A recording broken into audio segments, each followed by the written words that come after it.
İyi günler arkadaşlar. Kanalımıza hoş geldiniz. Yepyeni bir video ile karşınızdayım.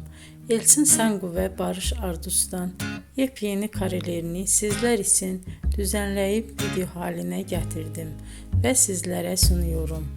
Umarım beğenirsiniz. Elçin Sangu ve Barış Ardus Kiralık Aşk dizisinde birlikte rol almış ve herkes tarafından çok beğenilmiştiler. Biz de onların en güzel ve en özel karelerini sizler için hazırladık. Videoların devamını istiyorsanız kanalımıza abone olup sona kadar izlemeyi unutmayın. Hoşça kalın. Bizden bu kadar.